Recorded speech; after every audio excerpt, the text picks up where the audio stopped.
Today we are starting our third book of English, that is To One Egg Place. Before that we have already discussed the complete prose book and poem book. Chapters की book complete हो चुकी, शायरी की किताब complete हो चुकी। तो आज हम प्ले को स्टार्ट करने वाले हैं और आपकी बुक का नाम है टू वन एग प्लेस। देखो प्ले किसे कहते हैं? प्ले मतलब होता है ड्रामा। तो प्ले या ड्रामा एक ही बात है जो परफॉर्म किया जाता है। तो टू वन एक्ट प्लेस मतलब दो एक एक्ट वाले प्लेस। अब जो प्लेस होते हैं ना उसके अंदर सेवरल एक्ट्स होते हैं। एक दिन में एक एक्ट होता है, सेकंड डे में सेकंड एक्ट होता है, थर्ड डे में थर्ड एक्ट होता है। तो वन एक्ट प्ले का मतलब है इसमें दो ऐसे प्लेस मौजूद हैं जिनमें सिर्फ एक ही एक्ट मौजूद है कि अगर आप उसको स्कूल में, कॉलेज में, यूनिवर्सिटी में परफॉर्म करना चाहेंगे स्टेज में, एक दिन में पूरा परफॉर्म हो जाएगा। That's why it is called two one act place. जो भी प्लेस होते हैं, प्लेस के अंदर सीन्स होते हैं, उसके अंदर कैरेक्टर्स होते हैं, उसके अंदर डायलॉग्स, ये सारी चीजें होती हैं। तो हम दो प्लेस को पढ़ने वाले हैं इस फर्स्ट इंग्लिश में। One is the count's revenge, नवाब का बदला, और सेकंड है प्रोग्रेस, तरक्की। तो today we will start play the second play, that is progress, जिसके मतलब होते हैं तरक्की।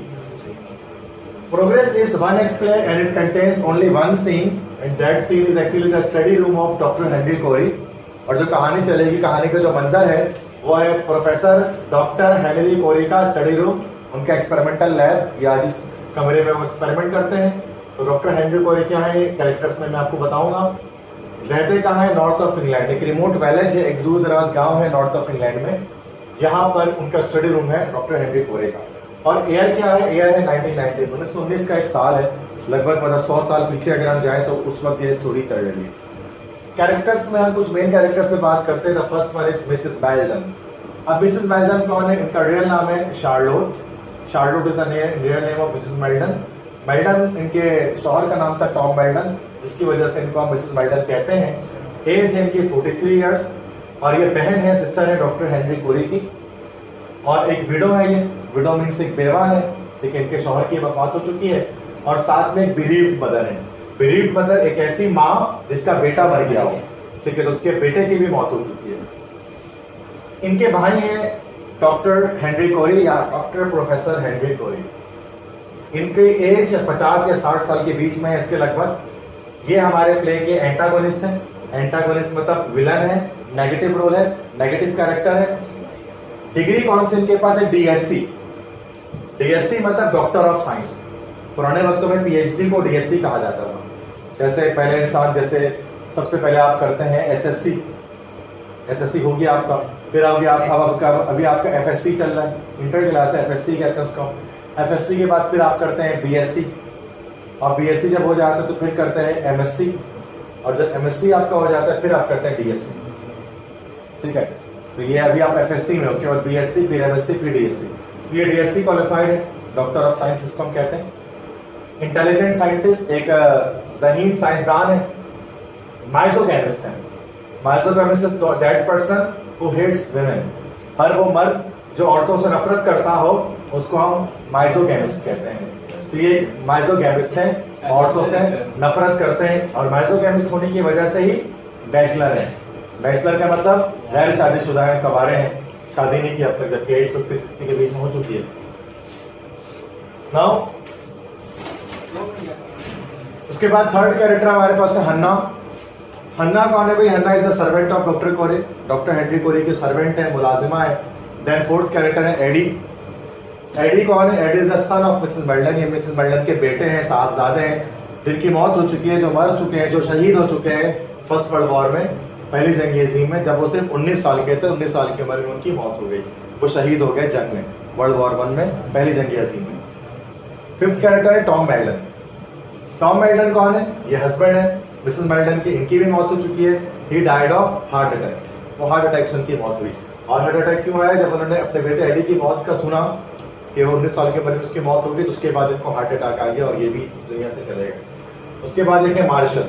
मार्शल जो है वो ड्राइवर है हेनरी कोरी के, और गेज, गेज जो है वो गार्डनर है, माली है, जो हेनरी कोरी के बाप को जो है वो उसमें एज माली यूज होता है। तो these are the characters of progress, जो प्ले हम आज पढ़ने वाले कैरेक्टर्स हैं, ठीक है। पेज नंबर 43 प्रोग्रेस सीन पहले डिस्कस हो रहा है. The scene of the play is laid in the study room of Professor Henry Corey in a remote village in the north of England on a spring day in the year 1919. इस play का मंजर रखा गया है professor के study room में, जो Henry कोरे हैं. उनके दूर दराज गांव है इंग्लैंड के शुमाल में. बाहर का मौसम है, साल है 1919. The room is tidy enough, with the tardiness of a house dominated by a bachelor who is dominated by his work rather than by domestic comfort.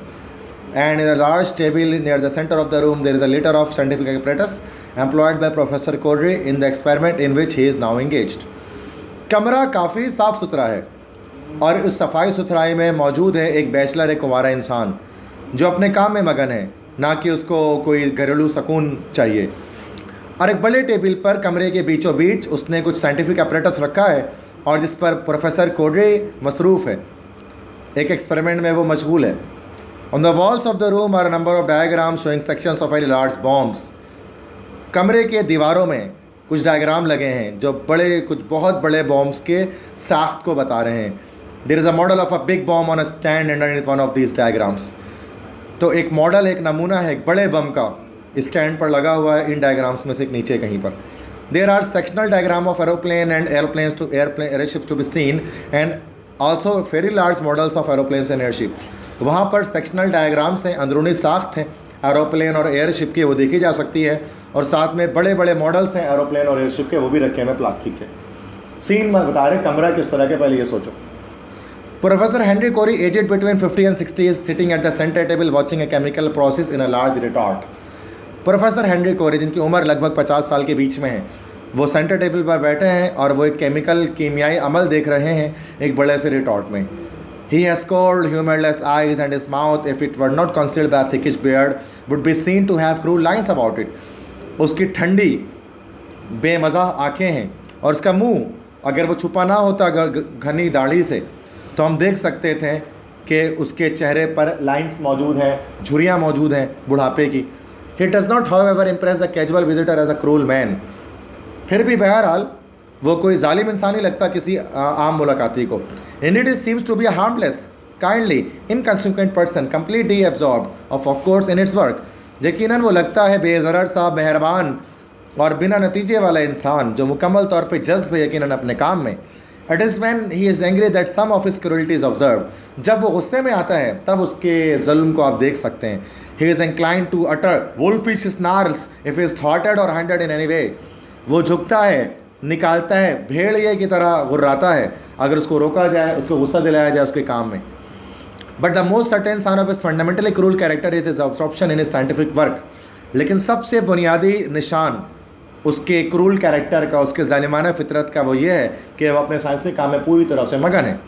Nothing is of greater importance of that him that किसी भी चीज़ की और ज़्यादा अहमियत नहीं है उसके लिए. A human being is of less consequence to him than the success of even a minor experiments. एक इंसान की भी कोई औकात नहीं है उसके सामने, जबकि ज़्यादा औकात किसकी, एक छोटा सा तजुर्बा भी उसका कामयाब हो जाए ना, उसकी ज़्यादा औकात है उसके सामने. साइंटिस्ट है ना मतलब. He regards the retort very closely, muttering to himself as he does so. वो देखता है रिटॉर्ट को बहुत करीब से, बड़बड़ाता है अपने आप में जब वो ऐसा करता है. Sometimes his mutterings are satisfaction, sometimes of anxiety, at once of a rage that turns into satisfaction. कभी कभार उसकी बड़बड़ाहट वो तसल्ली होती है, उसमें इत्मीनान होता है. कभी कभार परेशानी होती है, फ़ौरन से गुस्से में आ जाता है और उसके बाद सुकून में आ जाता है. A knock is heard on the study door, but he does not hear it. तो एक दस्तक की आवाज़ सुनी जाती है, दस्तक की आवाज़ सुनी जाती है उसके स्टडी रूम में, कमरे के दरवाजे में. But he does not here it, कि वो नहीं सुनता. इट इज़ रिपीटेड, दोबारा से आवाज़ आती है. He leans forward to glance more closely at the retort. वो आगे और झुक जाता है, करीब से देखता है रिटॉर्ट को. And then with a shot of pleasure rises and contemplates it. और एक खुशी की चीख के मारता है, खड़ा होता है और मनाते हैं अपनी खुशी. The knock is heard for the third time. तीसरी बार जो है वो नॉकिंग सुनी जाती है, कमरे में दस्तक होती है. Corrie bending over the retort and ending the experiment. Retort की तरफ झुकता है और तजुर्बा ख़त्म करता है और कहता है, ah at last by heaven I have done it at last. आखिरकार खुदा की पनाह, मैंने ये कर लिया आखिरकार. A very loud knock on the door. He turns in a puzzled fashion. बहुत दूर की आवाज़ आती है, बहुत लाउड आवाज़ आती है नॉक के दरवाजे पर. वो पीछे घूमता है हैरानगी के साथ. ओह कम इन. ओह अंदर आ जाओ, अंदर आ जाओ। The door comes in and an elderly servant enters. दरवाज़ा खुलता है और एक अधेड़ उम्र की मुलाजमा अंदर दाखिल होती है। सर्वेंट कहते हैं मिसेस मेल्डन। कोरे yes yes Hannah, what is it? हाँ हाँ हन्ना, क्या हुआ? हन्ना, मिसेस मेल्डन जानना चाहती हैं कि आप नीचे आकर चाय पियेंगे, ऊपर ही यहाँ पर पियेंगे। कोरे क्या मेरी बहन वापस आ गई? हन्ना, हाँ सर, उसने उम्मीद की थी कि आप उससे मिलने जाएंगे स्टेशन में सर। उसने बहुत लंबा इंतज़ार किया आपका ठंडे में। उसके बाद वो मार्शल जो ड्राइवर उसके साथ बैठ के आ गए। कोरे मैं जाना चाहता था लेकिन मैं मसरूफ़ था, उसके बाद मैं भूल गया। लेकिन वो इतनी काबिल तो है कि ख़ुद भी घर आ सकती थी स्टेशन से। हन्ना, हाँ सर, आप बताइए ज़रा, नीचे आएंगे चाय पीने के लिए, ऊपर ही पियेंगे चाय को? कोरे हाँ, बैठक बहुत ठंडा है। मिसेस मेल्डन से कहना मैं ऊपर ही पीऊँगा चाय। मेरे पास देने के लिए उसको एक खबर है। उससे कहना कि मेरे पास देने के लिए उसको एक खुशखबरी है। मेरा तजुर्बा ख़त्म हो गया है और वो कामयाब भी है। हन्ना, क्या वाकई में कामयाब है? कोरे हाँ हाँ, लेकिन तुम्हें बताने का कोई फ़ायदा नहीं है, तुम समझ ही नहीं पाओगे, तुम नौकरानी हो, तुम्हें क्या पता साइंस का क्या तजुर्बा मैं कर रहा हूँ। हन्ना, नो सर, नहीं सर, मैं समझ लूँगी। कोरे लेकिन मैं एक मगरूर आदमी हूँ हन्ना, शायद तुम समझ जाओ लेकिन मैं तुम्हें नहीं बताऊँगा। जाओ और जाकर मिसेस मेल्डन को बुला कर लाओ। हन्ना कहती है यस सर, ठीक है सर। कोरे और उसे मत भूलना ये बताना कि मेरा तजुर्बा कामयाब है, और या नहीं नहीं नहीं, बेहतर है तुम नहीं बताना उसको, मैं खुद ही बता दूंगा, तुम बात का बतंगड़ बना दूँगी। उसको इतनी खुश होना चाहिए जितने खुश मैं हूँ अभी। हन्ना, बहुत खुश नहीं है सर आज वो। कोरे नहीं खुश है, क्यों? मैं खुश हूँ, क्या मैं खुश नहीं हूँ? हन्ना, बहरहाल आपको पता है ना सर, 3 साल हो गए, आज ही के दिन उसका बेटा मरा था जंग में।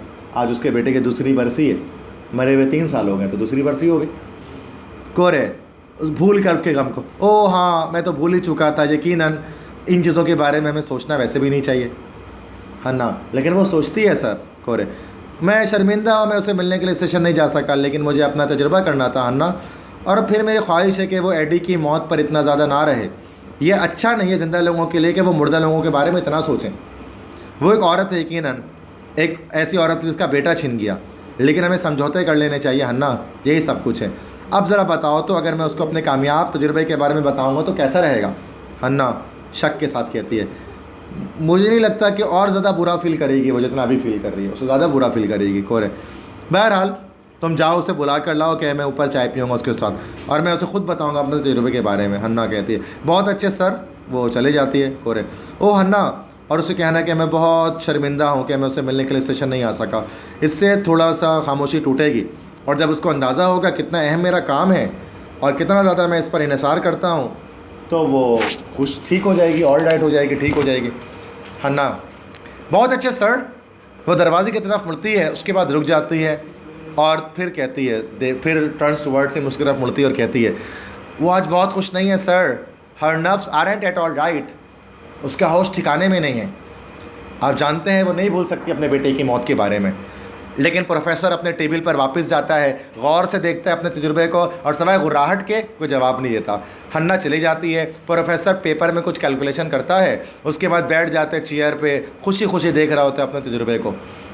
उसकी इस खुशी के इन लम्हात में मुदाखलत होती है जब उसकी बहन दाखिल हो जाती है कमरे में, मिसेस मेल्डन, जिसकी उम्र 43 साल है। काले रंग का कपड़ा पहनी है, जुज़वी तौर पर इसलिए कि वो एक बेवा है, लेकिन बुनियादी तौर पर काला कपड़ा इसलिए पहनी है चूँकि उनके बेटे की मौत हो चुकी है, सोग मना रही हैं। वो एक हसास दिखने वाली खातून है, और अब वो मुब्तला हैं अपनी याददाश्तों के साथ, यादों के साथ, लेकिन उनके नफसानी सलाहियात उनको बहुत जगहों पर ऐसे स्टैंड देते हैं जो कि मुश्किल से आप काबिल यकीन है, हार्डली क्रेडिबल, मुश्किल से इस पर यकीन किया जा सकता है। वो एक शिकवा शिकायत करने वाली खातून नहीं है। वो ऐसे बिहेव नहीं करती कि दुनिया में बस उन्हीं का बेटा मरा है, और जब इस कोर्स के दौरान वो बात करेंगे अपने नुकसान के बारे में, वो ऐसा करेंगी इज़्ज़त के साथ और बहुत ही खूबसूरती के साथ, अज़मत के साथ वो बताएँगे अपने बेटे की मौत के बारे में। तो ये एक नया कैरेक्टर इंट्रोड्यूस हो रहा था, दैट इज़ मिसेस मेल्डन के बारे में बता रहे हैं। अब वो आ गई कमरे के अंदर स्टडी रूम में। मिसेस मेल्डन कहती है हेनरी। कोरे ओह मेरी प्यारी शार्लोट, मैं शर्मिंदा, मैं तुम्हें मिलने नहीं आ सका स्टेशन। मिसेस मेल्डन आग के सामने बैठती हैं और कहती हैं इससे फ़र्क नहीं पड़ता है हेनरी, मैंने सिर्फ सोचा तो तुम आओगे, तुमने कहा तुम आओगे, और मैंने एक लंबा इंतज़ार किया तुम्हारा सर्दी में।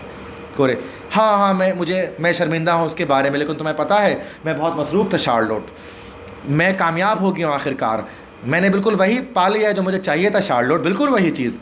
अब ये काम मेरे लिए फेम एंड फॉर्चून, मेरे लिए मशहूरियत और मेरे लिए दौलत लेकर आ जाएगा। मैं अमीर हो जाऊंगा और इससे ज़्यादा मैं मशहूर हो जाऊंगा, मेरा नाम हमेशा ज़िंदा रहेगा। और जब मैं देख रहा था मेरा तजुर्बा कितना अच्छा चल रहा था, तो मैंने खुद से कहा कि शार्लोट यकीनन उम्मीद नहीं करी कि मुझसे मिलने के लिए स्टेशन जाऊँगा जब सब कुछ इतना ठीक चल रहा था। और फिर भी मेरी बहन जो है बड़ी उम्र की औरत है, उसको घर का रास्ता वैसे ही देखा हुआ जैसे मुझे देखा हुआ, इसलिए मैं नहीं गया।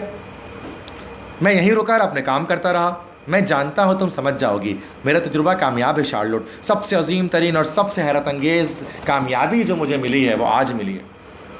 मिसेस मेल्डन, ओह हाँ। कोरे डैश पीछे हटता है, तुम बहुत ज़्यादा एक्साइटेड नहीं लगती, बस इतना सब कुछ बताया तुम बोली, ओ हाँ। तो इतना आपको बताया, तुमको एक्साइटेशन शो करनी चाहिए थी ना। तो मिसेस मेल्डन, यकीनन मुझे खुशी तो है इस बात पे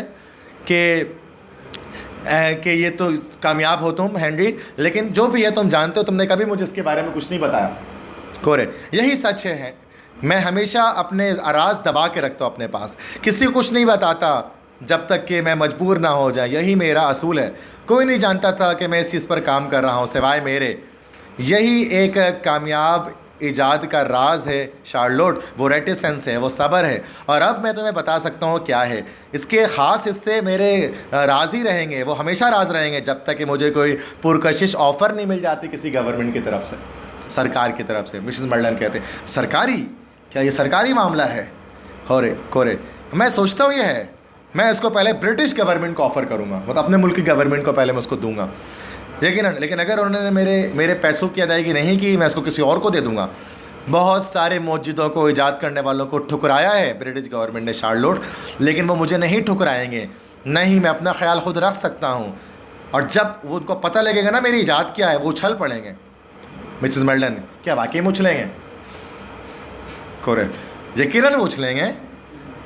अगरचे तुम बिल्कुल जायज़ हो कि तुम उनके बारे में स्केप्टिकल हो रही हो, शक कर रही हो। ये बहुत मुश्किल था कि उनको टैंक इस्तेमाल करने पे मजबूर करते हैं हम। फर्स्ट वर्ल्ड वॉर में जंगों की सबसे बड़ी टैंकों की 2 लड़ाई है। सबसे बड़ी लड़ाई टैंकों की वर्ल्ड वॉर 1 में लड़ी गई, और टैंकों की दूसरी सबसे बड़ी लड़ाई लड़ी गई 1965 की जंग में। पाकिस्तान इंडिया की जो जंग थी सियालकोट में, चवंडा के मैदान पर जो लड़ी गई थी, जहाँ पर पाकिस्तानी फ़ौजों ने चवंडा के मैदान को भारतीय फ़ौजों के टैंकों का रेगिस्तान, कब्रिस्तान बना दिया था। ठीक है, बड़ा मशहूर है, आपको पता होगा। सियालकोट में जो लड़ाई हुई थी, बड़े टैंक हमने मारे हैं उसके। तो उसी टैंकों को पिघला कर उससे जो मेटल बनता है उसे निशान हैदर बनाते हैं। भारतीय फ़ौज के जो टैंक जो पकड़ते हैं ना, उसी को पिघला के उससे निशान हैदर बनाया जाता है। निशान हैदर बनाते ही ये दुश्मन मुल्क के टैंक के उससे बनाते हैं, मेटल से बनाते हैं। ठीक है, तो बहुत मुश्किल था कि उनको टैंक पर इस्तेमाल करने के लिए हम राज़ी करते, बहुत मुश्किल था। वो घुड़सवार, उनको ज़ोर देना पड़ा कि उसको इस्तेमाल करें। वो घुड़सवार होना पसंद करते थे, सोल्जर होना पसंद नहीं करते थे, और टीन के हेड लगाना पसंद करते। देखो क्या वो वक्त था कि जब वो बेकार सी वॉर ऑफिस को मजबूर किया हमने कि इस चीज़ को इस्तेमाल करें। मतलब कि शुरू में तो ब्रिटिश गवर्नमेंट नहीं मानती बात को। टैंक जब बना कर दिया तो बोली नहीं, टैंक इस्तेमाल नहीं करें, घोड़े पर सवारी करेंगे। लेकिन जब टैंक इस्तेमाल की, देखो जीत गई आखिरकार। तो ब्रिटिश गवर्नमेंट ऐसा करती है कि वो लेट डाउन कर देती है, ठुकरा देती है इन्वेंटर्स को। लेकिन मैं शर्मिंदा हूँ शार्लोट, मुझे आज के दिन तुमसे जंग के बारे में बात नहीं करनी चाहिए, क्योंकि आज तुम्हारे बेटे की बरसी है जो जंग में ही मरा था। मिसेस मेल्डन, मुझे नहीं फ़र्क पड़ता हेनरी, और फिर भी war office isn't the war. जंग का ऑफिस जंग थोड़ी ना होता। जंग का ऑफिस किसे कहते हैं? जहाँ पर जंग की स्ट्रेटजी बनाई जाती है, वॉर ऑफिस कहते हैं ना। रावलपिंडी में GHQ जो है, जंग की हिकमत अमली वहीं पर तैयार की जाती है। कोरे कहता है नहीं, ये सच है। मिसेस मेल्डन कहती हैं, अच्छा ज़रा बताओ तो ईजाद क्या है तुम्हारी हेनरी? कोरे कहता है, शार्लोट, बहुत दिलचस्प बात मैं तुम्हें बताऊंगा इसके बारे में। जैसे ही बोलना चाहते Hannah enters with a tea tray. Hannah जो है वो चाय का ट्रे लेकर आ जाती है। हन्ना, ये लीजिए चाय सर। कोरे, धक तेरी की, डैम, ओह ठीक है, रख दो यहाँ, रख दो। हन्ना ट्रे अरेंज कर देती है मिसेस मेल्डन के सामने, और प्रोफेसर उसी वक्त चले जाते हैं अपने टेबल पर, रिटॉर्ट्स पर, अपने फार्मूले पर, बार बार बड़बड़ाते हैं अपने आप से ही। मेल्डन,